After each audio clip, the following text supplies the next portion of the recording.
Let's take a look at the components found in a typical disc brake system. We have the wheel hub assembly, the brake disc, the brake caliper assembly, the wheel, and the wheel nuts. The wheel hub assembly attaches to the chassis of the vehicle and holds the brake disc and wheel.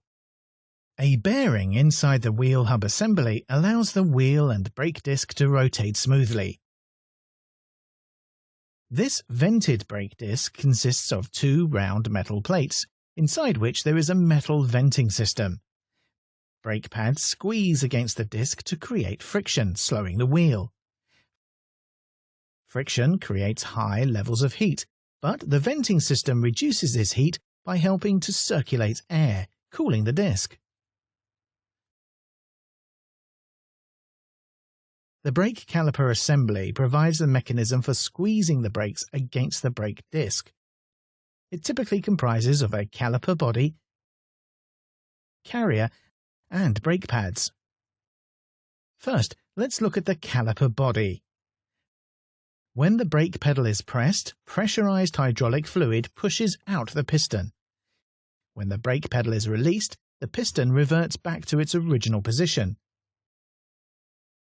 Externally, an outer seal and dust boot protects the piston from dust and contamination.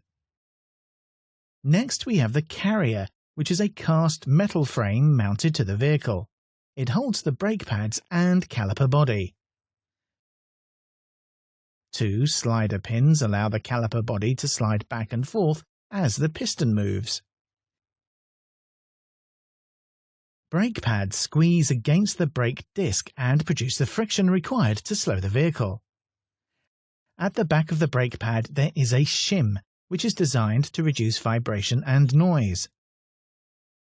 Next, we have the steel backplate, which provides the rigid base for the friction material and solid mounting to the caliper piston and carrier. An underlayer, sandwiched between the backplate and friction material, bonds the two together and acts as a thermal barrier to stop heat being transferred from the pad to the caliper. Finally, we have the friction material, which is made from a variety of compounds designed to offer a combination of stopping power, longevity, strength, and comfort.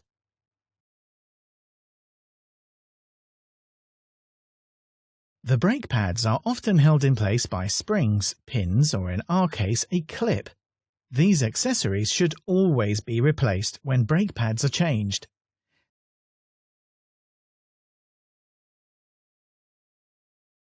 Now, let's see how these components all work together.